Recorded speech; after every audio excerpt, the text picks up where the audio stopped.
ఈ దినమునకు ఏర్పాటు చేయబడిన వాక్య భాగము మార్కు సువార్త 16వ అధ్యాయము 1 నుంచి 6 వచనాలు.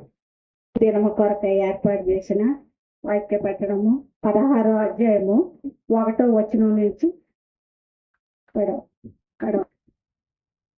విశ్రాంతి దినమున గడిచిపోయే మగ్దలేని మరియయు, యాకోబు తల్లి అయిన మరియయు, సొలోమియు వచ్చి ఆయనకు పూసే సుగంధము కొని వారు ఆ ఆదివారము తంగల కాడే లేచి బయలుదేరి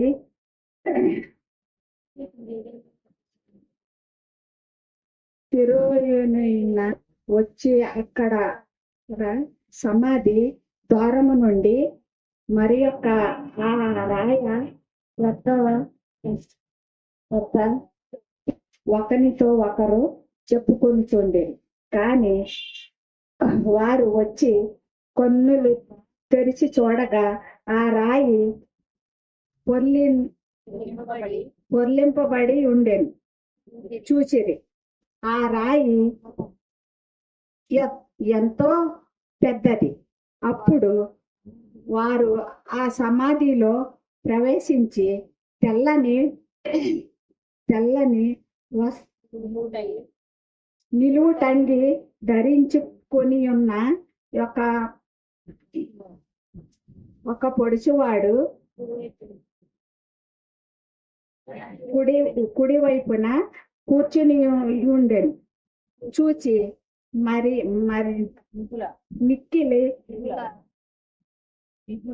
మిగుల కలవరపడింది.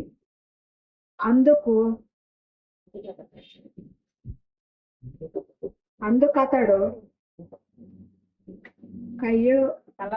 కలవర పడకుడి, సిలువ వేయబడిన నజరేయుడగు యేసు మీరు ఎందుకు వెతుకుచున్నారు? ఆయన నజరేయుడని ఇక్కడ లేడు.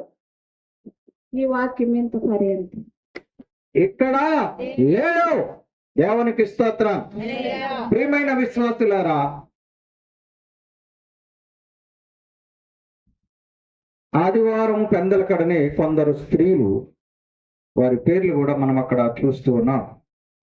మగ్దలేని మరియయు, యాకోబు తల్లి అయిన మరియయు, సలోమియు వచ్చి ఆయనకు పుయ్యవలనని సుగంధ ద్రవ్యములు తీసుకొనిరి.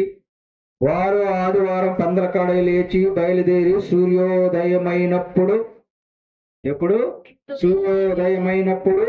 సమాధి వద్దకు వచ్చుచుండగా సమాధి ద్వారమును నుండి మన కొరకు ఈ రాయి ఎవరో పొర్లించును అవి ఒకరితో ఒకరు చెప్పుకొనుచుండిరి. వారు వచ్చి కన్నులెత్తి చూడగా రాయి పొర్లింపబడి ఉండుట చూచిరి. అయితే ఆ రాయి ఎంతో పెద్దది. అప్పుడు వారు సమాధిలో ప్రవేశించినప్పుడు తెల్లని నిలువుటంగి ధరించుకుని ఉన్న ఒక పడుచువాడు కుడివైపున కూర్చునుట చూసి మిగుల కలవరపడిరి. అప్పుడు ఆ పడుచువాడు అంటున్నారు, ఎందుకు మీరు యేసు ప్రభుని వెతుకుతున్నారు? ఎందుకు మీరు యేసు ప్రభుని చూస్తున్నారు? ఆయన ఇక్కడ లేడు, ఆయన లేచి ఉన్నాడు. ఆయన లేచి ఉన్నాడు.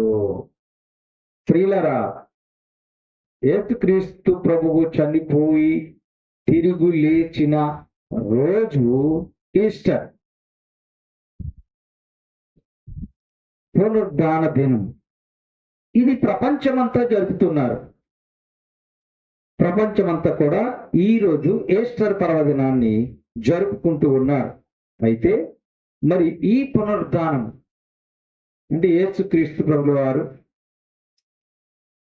చనిపోయి తిరిగి లేచినటువంటి ఆ యొక్క దినమును పునరుద్ధాన దినము అంటున్నారు.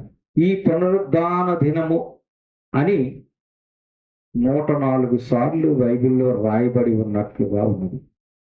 అయితే ఈ పునరుద్ధానము ఎందుకు జరిగింది అంటే యేసుక్రీస్తు ప్రభులు వారు ఈరోజు చనిపోయి సమాధి చేయబడి తిరిగి లేచెను ఎందుకని అదే 16వ అధ్యాయంలో మత్తయి సువార్తలో 21వ వచనంలో చెప్పబడిన మాట ఏమిటంటే ఆయన చనిపోయి 3వ రోజున మృతులలో నుండి లేస్తాడని ఆయనే ముందు చెప్పారు.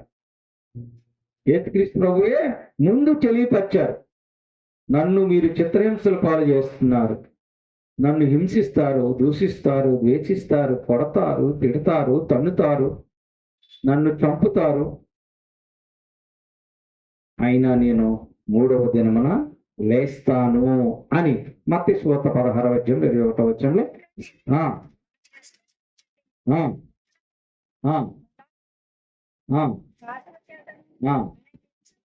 అనేక హింసలు పొంది చంపబడి 3వ దినమున లేచుట అగత్యమని యేసు తన శిష్యులతో చెప్పాడు. చూడండి ప్రియులారా, అక్కడ ఎరుకో నుంచి యెరూషలేములోకి వచ్చినప్పుడు మనం మట్ల ద్వారంలో గుర్తు చేసుకున్నాం.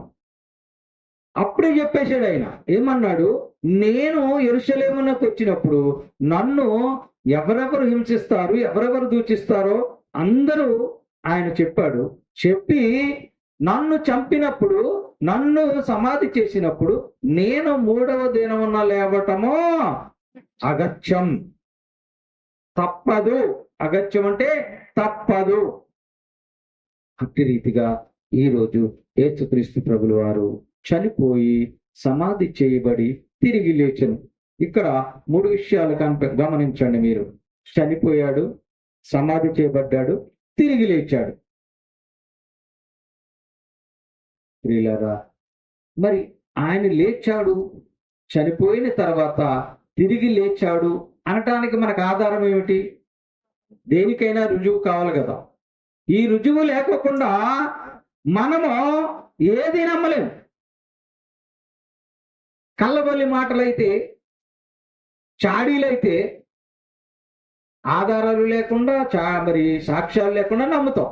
కానీ యేసుక్రీస్తు ప్రభుల వారు చనిపోయి తిరిగి లేచారు అనటానికి ఎక్కడ ఆధారం కనపడుతున్నది? ఎవరు సాక్ష్యం చెప్తున్నారు? ఎవరొకరు సాక్ష్యం చెప్తేనే తప్ప నమ్మని మానవాళి ఈ ప్రజలు. మరి ఇక్కడ సాక్ష్యం ఎవరు చెప్తున్నారు? ఖాళీ సమాధి. ఆయన్ని చంపి సమాధిలో పెట్టారు. ఆ సమాధి ఎవరైనా మళ్ళీ సమాధిలో నుంచి, అంటే యేసుక్రీస్తు ముందే చెప్పారు గనక, నేను చనిపోయినప్పుడు 3వ దినమున లేస్తాను చనిపోయాక అన్నారు గనక, ఒకవేళ శిష్యులు ఎత్తుకుపోయి యేసుక్రీస్తు ప్రభు లేచారు అని అంటారని బలమైనటువంటి రాయిని, కనీసం 100 మంది ఆ రాయిని దొర్లిస్తే గాని దొరలనంత బలమైన బరువైన రాయిని ఆ సమాధికి మూతగా పెట్టారు. మరి ఇప్పుడు ఆ సమాధి మనకు సాక్ష్యం చెప్తుంది. మత్తయి సువార్త చూడండి, 28వ అధ్యాయం 6వ వచనం చదవండి. యేసుక్రీస్తు ప్రభువు లేచారు అంటే చనిపోయి తిరిగి లేచారు అనటానికి మొదటి సాక్ష్యం మనకు కనపడుతుంది. ఆయన ఎక్కడ లేడు, తాను చెప్పినట్లే లేచి ఉన్నాడు. రండి, ప్రభువు పండుకొనిన స్థలము చూడుడి. సమాధి చేసినప్పుడు, ఇప్పుడు మామూలుగా ఈ లోకరీతిగా మనుష్యులను సమాధి చేసినప్పుడు 6 అడుగుల గొయ్యిని తీసి పెట్టెలో పెట్టి అందులో పెట్టి కప్పెడుతున్నారు. ఒక 3వ రోజుకి వెళ్ళి ఓపెన్ చేసి చూస్తే ఏముంటది? అందులో కుళ్ళిపోయిన చెమ కనపడుతుంది 3వ రోజు. అదే ఒక నెలకు వెళ్ళారనుకోండి, ఆ శరీరం అంతా కూడా పురుగులు తినేస్తాయి, ఎముకలు కనపడతాయి. అదే 6 నెలలకు వెళ్ళారనుకోండి, ఆ చెక్కను కూడా పురుగులు తినేస్తాయి, ఎముకలే కనపడతాయి. ఇంకొక 2 సంవత్సరాలకు 3 సంవత్సరాలకు వెళ్ళారనుకోండి, ఎముకలు కూడా మెల్లమెల్లగా మట్టిలో కలిసిపోవటానికి ఆస్కారం ఉంది. మరి ఇక్కడ యేసుక్రీస్తు ప్రభుల వారిని సిలువ వేసిన సమాధి సాక్ష్యం చెప్తున్నది. ఇక్కడ లేరు, మీరు ఈ సమాధిలో పెట్టారు కానీ యేసుక్రీస్తు ప్రభుని ఆయన ఇక్కడ లేడు. తాను చెప్పినట్టే లేచి ఉన్నాడు. కావాలంటూ వచ్చి చూడండి, ఖాళీ సమాధి కనపడుతూ ఉంది. ప్రియ సంగమా, ప్రియ విశ్వాసులారా, ఆలోచన చేయండి. లూకాసు వార్త 24:3 చూడండి ఒకసారి. లూకాసు వార్త 24:3 చూడండి. అక్కడ ఏమి రాసి ఉన్నదో. సమాధి యందు ముందర ఉంచిన రాయి తొలగింపబడి ఉండుట చూచి లోపలికి వెళ్ళి ప్రభువైన యేసు దేహము వారికి కనపడలేదు. మరి సమాధి చేసినటువంటి శవము ఏముండాలి? 3వ రోజుని ఉండాలి కదా శవం అక్కడ. ప్రియులారా గమనించండి, ఖాళీ సమాధి సాక్ష్యం చెప్తుంది. యేసుక్రీస్తు ప్రభువు ఇక్కడ లేరో. కావాలంటే చూడండి, ఎక్కడన్నా సమాధిలో శవం కనపడుతున్నదా? అదే ఈ లోకరీతిగా పాతిపెట్టిన శవము 3వ రోజుకి కనపడలేదనుకోండి, ఎంత భయభ్రాంతులకు గురవుతారు. యేసుక్రీస్తు ప్రభువు చనిపోయి సమాధి చేయబడి తిరిగి లేచారు అనటానికి ఇది సాక్ష్యముగా మరి సమాధి సాక్ష్యం చెబుతూ ఉన్నది. కారణం, సమాధిలో శవము లేదో, వాని దేహము, యేసుక్రీస్తు దేహము వారికి కనపడలేదు. మొదటి సాక్ష్యము సమాధి సాక్ష్యం ఇచ్చింది. రెండవది చూద్దాం. మత్తయి సువార్త 28 5-6 చూసినట్లయితే మనము ఆ విషయాలను తెలుసుకోవటానికి అవకాశం ఉన్నది. మీరు భయపడకుడి, సిలువ వేయబడిన యేసును మీరు వెతుకుచున్నారని మాకు తెలుసు, ఆయన ఇక్కడ లేడు. తాను చెప్పినట్లు ఆయన లేచి ఉన్నాడు. దేవునికి స్తోత్రం. ఎవరు? దూతలు సాక్ష్యం చెప్తున్నారు. మీరు ఎందుకు ఇక్కడికి వచ్చి యేసు ప్రభువు నజరేయుడని యేసుని వెతుకుతున్నారు? ఆయన చెప్పాడు కదా 3వ దినమున నేను లేస్తానని. మరి మీరు ఎందుకు వచ్చి వెతుకుతున్నారు ఇక్కడ? ఆయన నిజంగా లేడు ఇక్కడ. ఆయన చెప్పినట్టుగానే తిరిగి చనిపోయి సమాధి చేయబడిన నజరేయుడని యేసు లేచను అని చెప్పారు. రెండవ సాక్ష్యం దూతలు చెప్పినట్టుగా మనకి అగుపడుచు ఉన్నది. ప్రియులారా, ప్రియమైన సంగమా, ప్రియమైన విశ్వాసులారా, ఆలోచన చేయండి. మరి యేసుక్రీస్తు ప్రభువు చనిపోయారని తెలుసు, మనకి సమాధి చేయబడ్డాడని తెలుసు, తిరిగి లేచాడని కూడా తెలుసు. మరి ఆయన ఎలా లేపబడ్డాడు? ఇప్పుడు మనం నడుస్తూ వెళుతున్నాం, పడిపోయాం, రాయి తగిలింది, లేదా ఏదన్నా వాహనం మనల్ని ఢీకొన్నది, మనము పడిపోయాం, కాలుకి విపరీతమైన గాయమైంది, లేవగలమా? వీళ్ళారా చూడండి, మన పక్కన మొన్న 1 వారం క్రితం యాక్సిడెంట్ అయితే 2 యువకులు భయంకరమైన గాయాలతో పడిపోయి ఉన్నారు. అటు వెళ్ళేవారు ఇటు వెళ్ళేవారు 200 మంది అక్కడ ఆగి, ఆ పడిపోయి బండి చల్లా చెదురుగా ముక్కలైపోయింది, పెద్ద బండి. ఆ యొక్క యువకులను లేపి 108 ఆసుపత్రికి పంపించారు. ఇంచుమించు 200 మంది పోయారు. వాడు పడిపోయారు, లేవలేని స్థితిలో ఉన్నాం.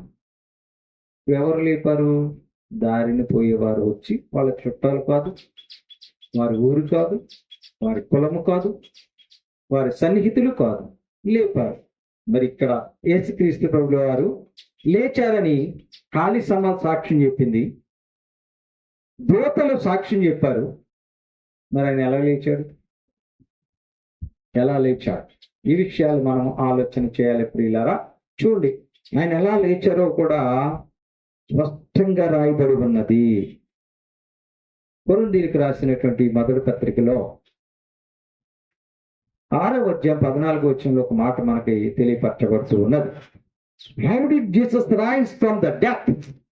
అంటే యేసుక్రీస్తు ప్రభువు ఆ యొక్క సమాధిలో నుండి ఎలా లేపబడ్డాడు? దేవుడు ప్రభువును లేపెను. దేవునికి స్తోత్రం. ఎవరు లేపారు? తండ్రి తన యొక్క శక్తి చేత యేసుక్రీస్తు వారిని ఆ యొక్క సమాధిలో నుండి లేపెను అని మనకి అగుపడుచు ఉన్నది. ప్రియమైన విశ్వాసులారా, గమనించండి. అపోస్తల కార్యం 5వ అధ్యాయం 30వ వచనంలో దానికి ఎక్స్పాన్షన్ కనపడుతూ ఉన్నది. ఏమిటంటే అక్కడ రాయబడిన మాటను మనం చదువు. మీరు మానున వేలాడదీసి సంహరించిన యేసును ఎవరు ఎవరు మన పితరుల దేవుడు లేఖను. అంటే ప్రియమైన సంగమా, ప్రియమైన విశ్వాసులారా, తండ్రి అయిన దేవుడు యేసుక్రీస్తు ప్రభుని ఆ యొక్క సమాధిలో నుండి లేపెను. అందుకే ఖాళీ సమాధి సాక్ష్యం చెప్పింది, నేను లేచాడయ్యి ఇక్కడ ఎవరు లేరని. కావాలంటే చూడండి, నా సమాధిలో ఏముంది? దూతలు చెప్పారు. ప్రియులారా, ఆలోచన చేయండి. మొదటిది, దేవుని యొక్క శక్తి చేత యేసుక్రీస్తు ప్రభువు సమాధిలో నుంచి లేపబడినారు. రెండవది, యేసుక్రీస్తు ప్రభు యొక్క స్వశక్తితో కూడా ఆయన లేపబడినట్లుగా కనపడుతూ ఉన్నది. యోహాను సువార్త 2వ అధ్యాయంలో 19వ వచనంలో ఆ మాట మనకి తెలియపరచబడింది. ప్రియులారా, ఆలోచించండి. ఆ మాటను చదివినప్పుడు యేసు దేవాలయమును పడగొట్టుడి, మీ దేవాలయమును పడగొట్టుడి 3 దినములలో. సరే, అంటే యేసుక్రీస్తు ప్రభుల వారు దేవాలయాన్ని పడగొడితే 3 దినముల్లో లేపుతానన్నాడు. మరి ఆయనే స్వయంగా చనిపోయి 3వ దినమున లేచెను. అంటే దేవుడు యేసుక్రీస్తు ప్రభువుకి ఇచ్చినటువంటి ఆ యొక్క శక్తి చేత, బలము చేత ఆయన లేచెను. ముందు దేవుడు లేపెను, 2 ఆయన స్వశక్తితో లేచెను, 3 పేతురు గారు మొదటి పత్రికలో మనం చదివినప్పుడు 3వ అధ్యాయం 18వ వచనంలో కనపడుతూ ఉన్నది. క్రీస్తు శరీర విషయములో చంపబడి ఉన్నప్పటికీ కూడా ఆత్మ విషయములో బ్రతికించబడిను అని రాయబడింది. అంటే ఇప్పుడు ఇక్కడ పరిశుద్ధాత్మ శక్తి చేత కూడా ఆయన సమాధిలో నుండి లేచెను. 3 విషయాలు అక్కడ. దేవుని శక్తి చేత, క్రీస్తు తన శక్తి చేత, 3 పరిశుద్ధాత్మ శక్తి చేత ఆ యొక్క సమాధిలో నుండి ఆయన లేచెను అని విశదమవుతూ ఉన్నది. ప్రియులారా, మరి ఎందుకు దేవుడు లేచాడు? లేచాడనేది వాస్తవం, సాక్ష్యం ఉన్నది. లేఖనము సెలవిస్తున్నది 3 కారణాల చేత ఆయన్ని లేపారు అని. మరి ఆయన ఎందుకు లేచాడు? ఎవరి కోసము సమాధిలో నుండి లేచి బయటకు వచ్చాడు? ఆ విషయాలు కూడా మనకు అవగాహన కావాలి. ఆ విషయాల పట్ల మనము తెలుసుకోవాలి. చూడండి, 4 కారణాల చేత ఆయన ఆ యొక్క సమాధిలో నుండి లేచెను అని వాక్యం రాయబడి ఉన్నది. Why did Jesus rise from the death అంటే దానికి కారణం ఎందుకు ఆయన సమాధిలో నుండి లేచాడు? 3వ రోజున ఎందుకు లేచాడు? కొరింథీయులకు రాసిన మొదటి పత్రిక 15వ అధ్యాయం 4వ వచనంలో యేసుక్రీస్తు ముందే చెప్పాడు, నన్ను చంపేస్తారు, ఈ లోక మానవాళి పాపముల నిమిత్తము నేను చనిపోవటానికి వచ్చాను. నేను చనిపోయినప్పటికీ కూడా 3వ దినమున, చనిపోయిన 3వ దినమున లేస్తాను. లేఖనముల ప్రకారము 3వ దినమున. దేవునికి స్తోత్రం. అంటే లేఖనములో రాసి ఉన్నటువంటి ఆ యొక్క వాక్యపు నెరవేర్పు కొరకు ఆయన 3వ దినమున లేచెను. అంటే లేఖనాలు జరగాలి, రాసింది రాసినట్టు జరగాలి. అందుచేత ఆయన లేచెను. అంతేకాదు ప్రియులారా, మత్తయి సువార్త 16వ అధ్యాయంలో 21వ వచనంలో యేసుక్రీస్తు ప్రభు ఏదైతే మాట చెప్పారో, తాను ఏమైతే ప్రకటించారో, అప్పటి నుండి తాను యెరూషలేమునకు వెళ్ళి పెద్దల చేతనైనను ప్రధాన యాజకుల చేతను ప్రధాన యాజకుల చేతను శాస్త్రుల చేతను శాస్త్రుల చేతను ఆయన హింసలు పొంది అనేకమైన హింసలు పొంది చంపబడి మూడో దినమున లేచుట అగత్యము అనేది ఎవరు చెప్పారు ఆ మాట? శిష్యులకు ఎవరు చెప్పారు? యేసు ప్రభువు వారు చెప్పారు. మరి ఆయన చెప్పిన మాట ఆయన నెరవేర్చాలి కదా.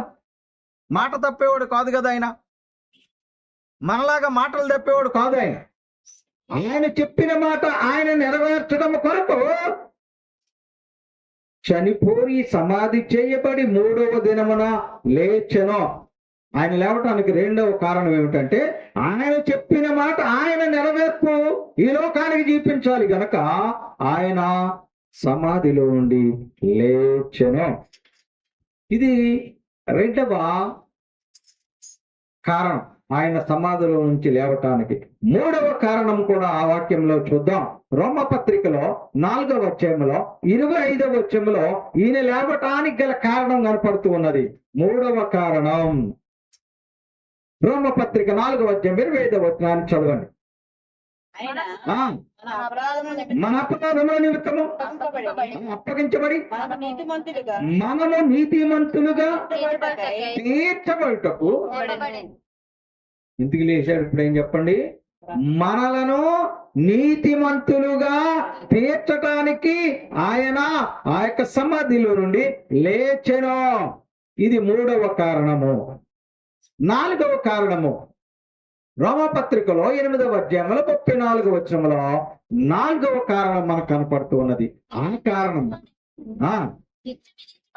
శిక్ష విధింపు వాడెవడు? అంతేకాదు మృతుల నుండి లేచివాడు మన కొరకు విజ్ఞాపన చేయటానికి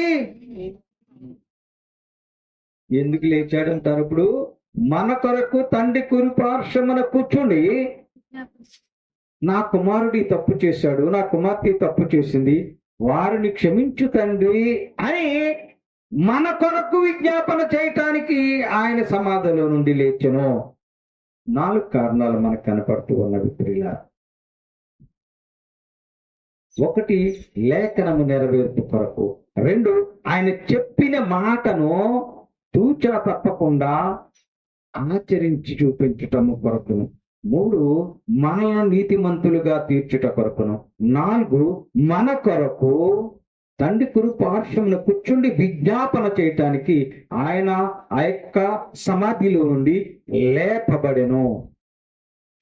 అందుచేతే ఆయన చనిపోయి సమాధి చేయబడి లేచినటువంటి ఆ యొక్క 3వ రోజున ప్రపంచమంతా కూడా ఈ యొక్క ఈస్టర్ పర్వదినాన్ని జరుపుకుంటూ ఉన్నాయి. అందుచేతే మనము కూడా ఉదయం పూట సమాధుల తోటలోనికి వెళ్ళి మన యొక్క బంధువులు పూర్వీకులు సమాధుల దగ్గర ప్రార్థనలు చేసి వచ్చాం. అది కొంతమంది ఆచారం అంటారు. వాళ్ళకి వెళ్ళి ప్రార్థనలు చేస్తే వారు ఏమన్నా దేవుని రాజ్యంలోకి వెళ్ళిపోతారా, లేదా అలాగ వెళ్ళటం వల్ల సున్నం కొట్టిన సమాధులు అని పోలికగా చెప్తారు. మరి ఇక్కడ మగ్దలేని మరియ, సలోమి వీరంతా ఎక్కడికి వెళ్ళారు? ఎక్కడికి వెళ్ళారని రాయబడి ఉంది? యేసుక్రీస్తు ప్రభువుని సిలువేసిన సమాధి వద్దకు వెళ్ళారు. ఎప్పుడు వెళ్ళారు? సూర్యు పెందల కడని లేచి, ఆదివారం ఉదయం పెందల కడని లేచి సూర్యోదయం అయినప్పుడు వెళ్ళారు. అంటే ఇప్పుడు వాళ్ళు వెళ్ళారు కనుక మనం వెళ్ళాలనేది కాదు. అక్కడ మన యొక్క పూర్వీకుల యొక్క ఆత్మకు శాంతి కలుగులాగున మనల్ని విడిచి వెళ్ళినటువంటి ఆ యొక్క తల్లిదండ్రులు గాని, బంధువులు గాని, బిడ్డలు గాని ఏదైతే ఈ లోకాన్ని విడిచి వెళ్ళిపోయారో వారి యొక్క ఆత్మశాంతి కొరకు ప్రార్థనలు చేయటం కొరకు వెళ్ళటం జరుగుతుంది. అంతే తప్ప ఇదేదో ఆచారం అని, ఇది చేయటం వల్ల ఏమిటి, ఏం కలిసి వస్తుంది, వచ్చే కదా అని అనుకోవటానికి వీలు లేదు. ఎవరి యొక్క ఆలోచన వారిది. కొంతమంది అలా చేయకపోవచ్చు, కొంతమంది చేస్తూ ఉండొచ్చు. ఎవరిని ఎవరు బలవంతంగా పెట్టేది కూడా కాదు. కాబట్టి సమాధుల తోటలోనికి వెళ్ళి చనిపోయిన వారి కొరకు ప్రార్థన చేయటం అనేది మంచిదే. వీళ్ళరా మరి అలాగూ సమాధి చేయబడి సమాధిలో నుండి తిరిగి లేచిన దేవుడు మనల్ని నీతిమంతులుగా తీర్చాలని, మన పాప పరిహారార్థమై చనిపోయినప్పటికీ కూడా, రక్తము కార్చినప్పటికీ కూడా, మన కొరకు గాయాలు పొందినప్పటికీ కూడా, ఆయన లేచాక కూడా మన కొరకు ప్రార్థన చేయటానికి ఆయన తండ్రి కుడి పార్శ్వమునకు లేచి వెళ్ళాడు అని వాక్యం చెప్తూ ఉన్నది ప్రియులు. మరి ఆయన చనిపోయి సమాధి చేయబడి తిరిగి లేచినప్పుడు కొన్ని అద్భుతాలు జరిగాయి. అద్భుతాలు ప్రపంచంలో గొప్ప అద్భుతాలు జరిగాయి ఆయన సమాధిలో నుంచి లేచినప్పుడు. ఏమిటి ఆ అద్భుతాలు అంటే, పంచభూతాలు సాక్షిగా, ఆ పంచభూతాలను కూడా దేవుడే నిర్మించాడు, ఏర్పాటు చేశాడు. వాటి సాక్షిగా 5 భయంకరమైన అద్భుతాలు ఆయన లేచిన వెంటనే జరిగాయి ప్రపంచంలో. అవేమిటో కూడా మనం చూద్దాం. మత్తయి సువార్త 28వ అధ్యాయంలో 1 నుంచి 4 వచనాలు ఆ మాటలు మనకు కనపడుతూ ఉన్నది. చూడండి.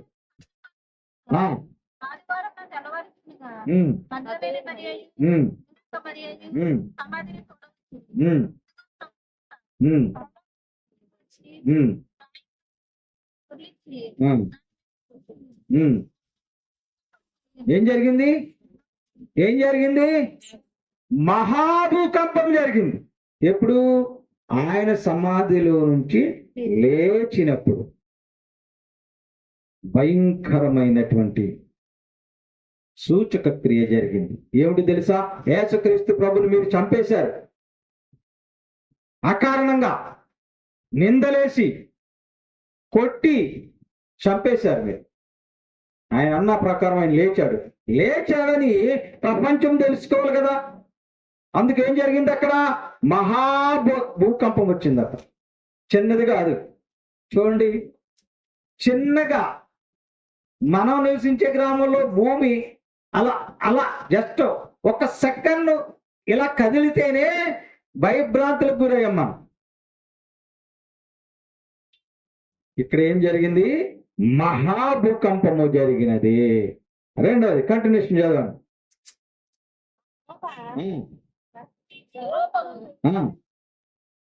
భూకంపము జరిగిన తర్వాత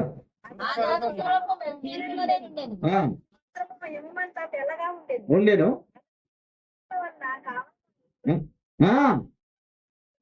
కావలి వారు ఏం చేశారు చెప్పండి? ఇప్పుడు వణికిపోయారు, భయపడిపోయారు. ఏంటిది? ఏం జరిగింది? వాళ్ళు అక్కడే కాపలా ఉన్నారు. ఎవరన్నా ఈ రాయిని తొలగించి యేసుక్రీస్తు శవాన్ని తీసుకువెళ్ళిపోతారేమోనని అక్కడ కాపలాదారులు పెట్టారు. ఇప్పుడు మన ఇళ్ల దగ్గర సెక్యూరిటీ గార్డులు పెడుతున్నారు చూస్తారా, పెద్ద పెద్దోళ్ళు. అలాగా సమాధి దగ్గర కాపలా పెట్టారు. ఇప్పుడు ఈ సంఘటన చూసినటువంటి కావలి వారు ఏమయ్యారు? వణికిపోయి భయపడ్డారు. రెండవ అద్భుతం. అంతకుముందు వీళ్ళు ఏమన్నారు? ఆయన నిందించారు, దూషించారు, అవహేళన చేశారు. మరి ఇప్పుడు వణికిపోయి భయపడుతున్నారు. మూడవది కంటిన్యూషన్ చదవండి.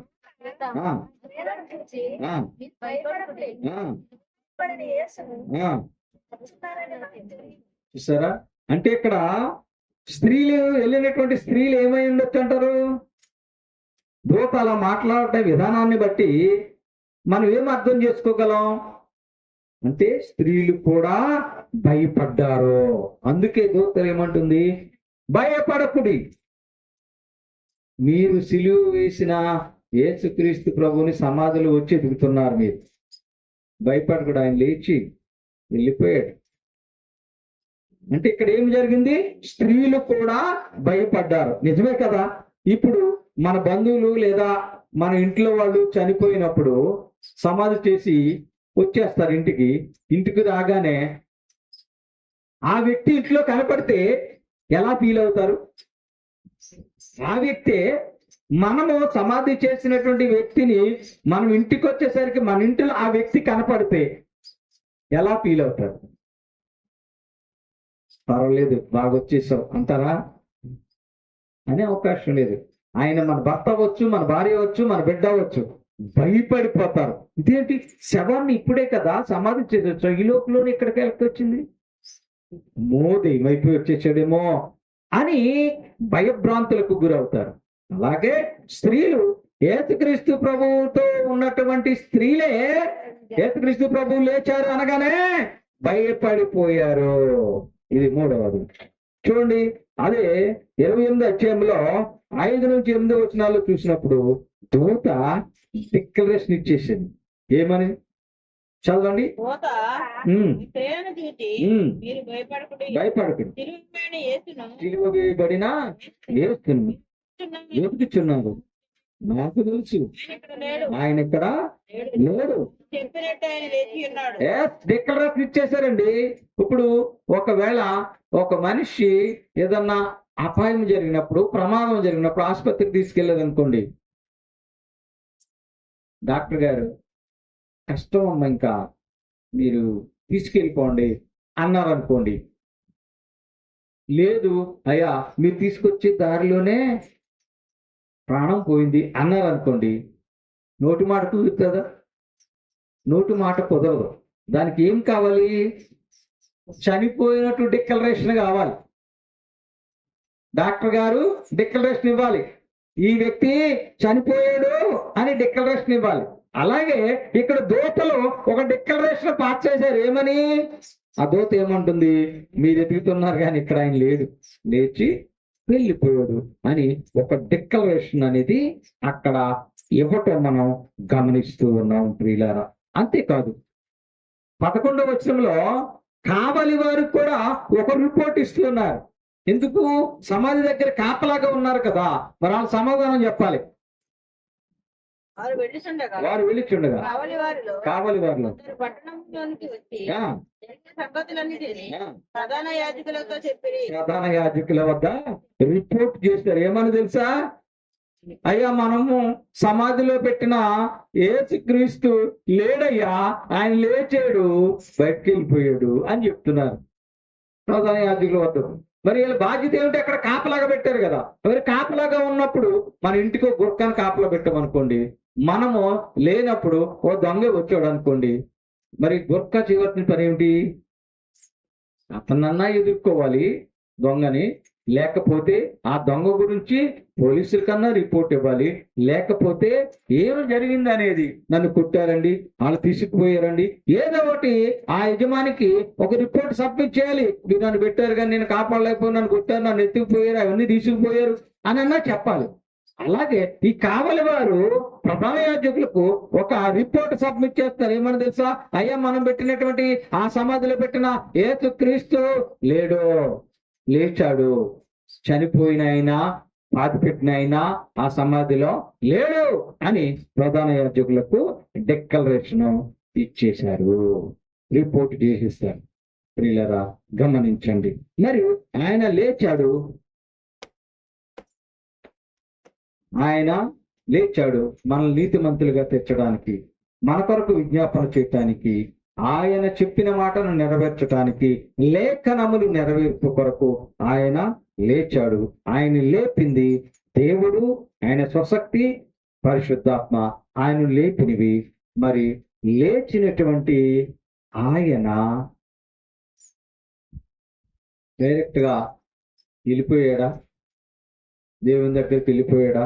చూడండి ప్రియులరా, మత్స్సుత 16:9 చెప్పబడుతుంది. ఆయన మొట్టమొదటిగా ఎవరికి కనపడ్డాడు అని అంటే,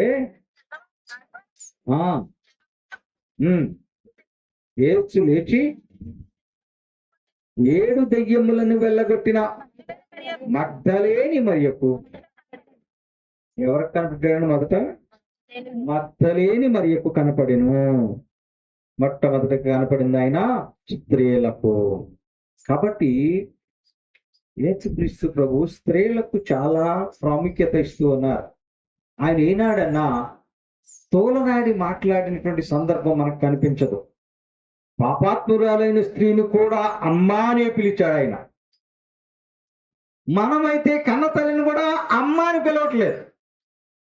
నీకోసం 9 మాసాలు మోసి చచ్చిపోతావని తెలిసి నీకు జన్మనిచ్చినటువంటి తల్లిని ఏమంటుంది తెలుసా? ఏమే ఉలే ఉసే అంటున్నారు తల్లిని. కానీ ఆయన ఈనాడు కూడా స్త్రీలను చాలా మర్యాదగా మాట్లాడు. అమ్మా, ఇది పదం ఆయన వాడు. మనమైతే భార్యను కూడా గౌరవంగా పిలవలేని పరిస్థితిలో ఉంటాం. ఏముండో ఇది మన సంస్కృతిగా మారిపోయింది. అంటే అక్కడ పురుషాధిక్య ప్రపంచంలో ఉన్నాం గనక భార్యను కూడా గౌరవంగా పిలవలేని పరిస్థితి. కానీ యేసుక్రీస్తు ప్రభు ఆయన మొట్టమొదటిగా మగ్దలేని మరి కలిశాడు, కనపడ్డాడు. రెండవది 16వ అధ్యాయంలోని 12వ వచనంలో దారి వెంబట వెళ్ళే 2 మనుషులకు కనపడినట్లుగా మనకి తెలియదు.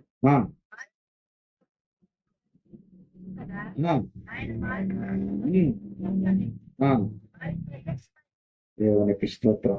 రెండవది 2 మనుషులకు ఆయన ప్రత్యక్షపరచబడినట్లుగా కనపడుతూ ఉన్నది.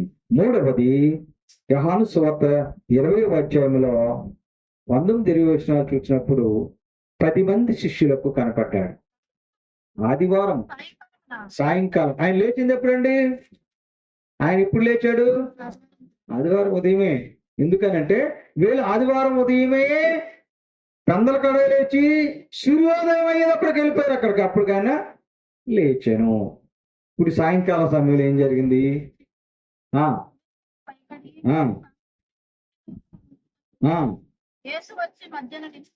దేవునికి స్తోత్రం. శిష్యులు భయపడిపోయారు. అప్పటికి ఏంటంటే భయభ్రాంతులకు గురైపోతూ ఉన్నారు. ఎందుకు? అయ్యో, నా తండ్రినే, నా దేవుడినే చంపేశారంటే మేము ఎలాంటి వాళ్ళము?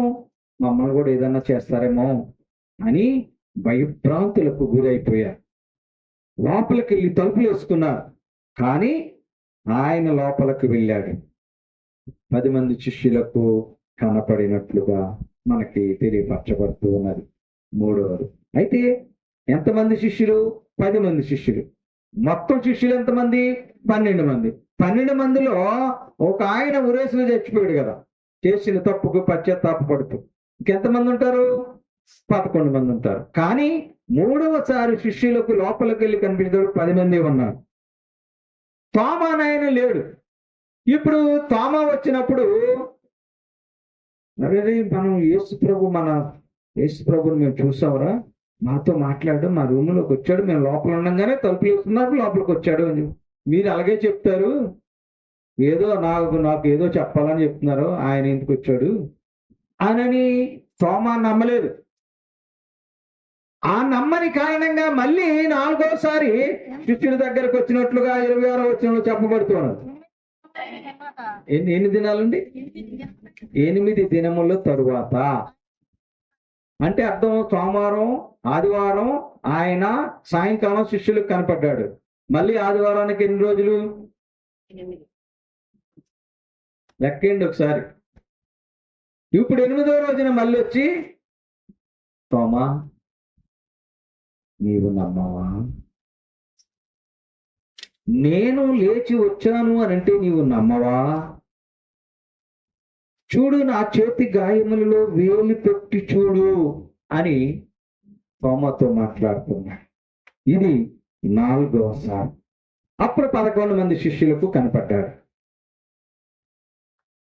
అటు తరువాత ఒకేసారి 500 మంది ప్రజలకు కనపడినట్లుగా లేఖన భాగంలో కనపడుతూ ఉన్నది.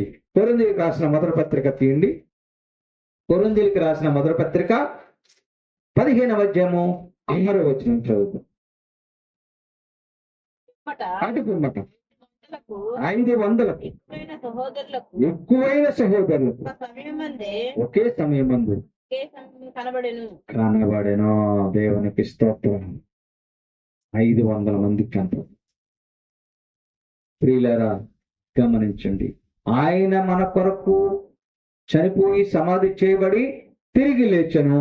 దేవుడు, పరిశుద్ధాత్ముడు, ఆయన స్వశక్తి చేత లేచెను. లేచిన దేవుడు మనలను నీతిమంతులుగా తీర్చాలని, మన కొరకు విజ్ఞాపన చేయాలని, ఆయన మాటను నెరవేర్చాలని, లేఖన భాగము నెరవేర్చాలని ఆయన లేచాడు. లేచినటువంటి ఆయన ఎవరెవరికి కనపడ్డాడో మనకి తెలియపరచబడుతుంది. ఒకవేళ ఆయన గనుక లేపబడి ఉండకపోతే మన పరిస్థితి ఏమిటి? ఒకవేళ ఆయన చనిపోయి లేవకపోతే ప్రపంచంలో ఆయన్ని దేవుడని కొలిసేవారా? మనం విశ్వసించేవారమా? మనము నమ్మేవారమా? ప్రియులారా, గమనించండి. కొరింథీయులకు రాసిన మొదటి పత్రికలో 15వ అధ్యాయం 17వ వచనం చెప్పబడుతుంది, క్రీస్తు లేపబడని ఎడల. విశ్వాసం వ్యర్థమే. క్రీస్తు లేపబడని ఎడల మీ విశ్వాసము వ్యర్థమే. మీరు ఇంకాను ఈ పాపంలో ఉన్నారు. మీరు పాపంలోనే ఉన్నారు. అందుకే దూతలు, ప్రజలు సాక్ష్యం చెప్పారు, యేసుక్రీస్తు ప్రభు లేచెను. యేసుక్రీస్తు ప్రభు లేచెను. ఒకవేళ ఆయన లేపబడి ఉండకపోతే మన విశ్వాసము వ్యర్థమే. యోహాను సువార్త 3వ అధ్యాయం 15 వచనం అందుకే దాని యొక్క మూలాలను గురించి మాట్లాడుతూ ఉన్నది. ఎలాగైతే విశ్వసించు ప్రతి వాడును నశింపక ఆయన ద్వారా నిత్య జీవము పొందినట్లు మనుష్య కుమారుడు ఎత్తబడెను. ఈ మనుష్య కుమారుడు ఎవరు? యేసుక్రీస్తు. మనుషునికి పుట్టాడు. దేవుడై ఉండి మానవ అవతారిగా రావటానికి కారణము మన పాపముల కొరకు, మన పాప ప్రాయశ్చిత్తము కొరకు ఆయన చనిపోయి సమాధి చేయబడి లేపబడెను. ఒకవేళ నీవు యేసుక్రీస్తు ప్రభువు లేచాడు అని నీవు నమ్మకపోతే, రోమపత్రిక 10వ అధ్యాయం 9వ వచనం, నీవు నమ్మకపోతే, నీవు విశ్వసించకపోతే నీ పరిస్థితి ఏమిటి? ఒక్కసారి గమనించండి. రోమపత్రిక 10వ అధ్యాయం 9వ వచనం చదవండి. రోమపత్రిక 10వ అధ్యాయము 9వ వచనం చదవండి. యేసు ప్రభువుని దేవుడు మృతుల నుండి ఆయనను లేపునని నీ హృదయమందు విశ్వసించని ఎడల నీవు విశ్వసించిన ఎడల నీవు రక్షించబడదు. విశ్వసించని ఎడల నీకు రక్షణ లేదు. కాబట్టి ఆయన సమాధిలో నుంచి లేపబడెను. ప్రియమైన సంగమా, ప్రియమైన విశ్వాసులారా, ఆయన ఎందుకు లేచాడో మనం చూసాం.